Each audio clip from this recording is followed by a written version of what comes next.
আচ্ছা, তোমার বয়স কত হবে বলো তো দেখি? তুমি বৃদ্ধ?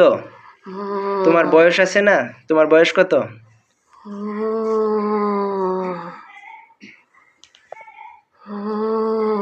তোমার বয়স কত? হ্যাঁ, অনেক তো কত? 1000? 1000? তাহলে কত? 700 বছর। 700 বছর বয়স তোমার? 700 বছর বয়স? আচ্ছা, তোমাকে যে আমরা এই যে বন্দি করছি, তুমি কি বন্দি হইছ?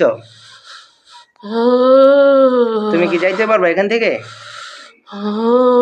আচ্ছা, তাহলে এখন তুমি যাইতে পারবা না। তুমি আমার সাথে সত্যি সত্যি কথা বলে ফেলো যে তুমি এই রোগীর উপর থেকে যে এতদিন ধরে তাকে কষ্ট দিতেছো, এখন কি তুমি চাও আমরা তোমাকে মারধর করি? একজন বুড়া মানুষ তুমি,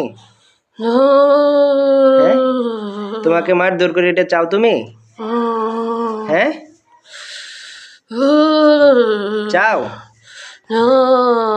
আচ্ছা, তুমি চাও না যে তোমাকে আমরা মারধর করি, তাহলে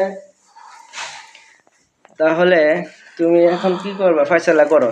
তুমি রোগীর পিছনে যে এতদিন ধরে আছো, হ্যাঁ, এখন কি চাও তোমাকে আমরা মারধর করে তোমাকে দৌড়াই দেই, না তুমি নিজের ইচ্ছায় যাইবা?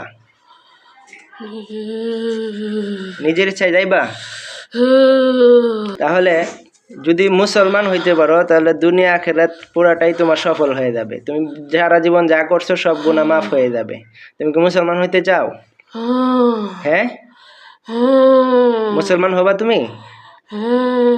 আচ্ছা, তাহলে আমার হাতে মুসলমান হয়ে যাও। আমার সাথে সাথে কালেমা পড়ো। কালেমা তৈয়্যিবা, লা ইলাহা ইল্লাল্লাহু মুহাম্মাদুর রাসূলুল্লাহ সাল্লাল্লাহু আলাইহি ওয়াসাল্লাম। আল্লাহ তাআলা ছাড়া আর কোনো মাবুদ নাই। মুহাম্মদ সাল্লাল্লাহু আলাইহি ওয়াসাল্লাম আল্লাহর প্রেরিত রাসূল। হে আল্লাহ, আমি ওয়াদা করিতেছি যে আজকে থেকে আমি কোনো মানুষের কোনো ক্ষতি করব না। হ্যাঁ, কারো উপর জুলুম অন্যায় অত্যাচার করব না। মানুষের উপকার করার চেষ্টা করব। হ্যাঁ, ঠিক আছে, তাহলে তোমাকে এখন বিদায় দিতেছি। তুমি যাও, এখন থেকে তুমি স্বাধীন। রোগীদের উপর আর অত্যাচার করবা না।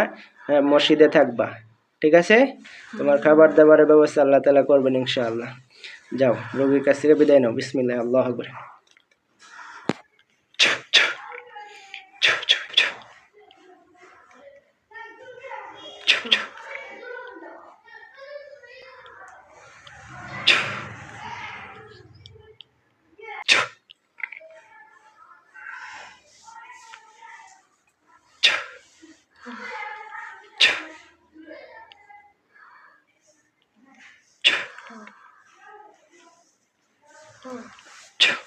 ধরেন ধরেন।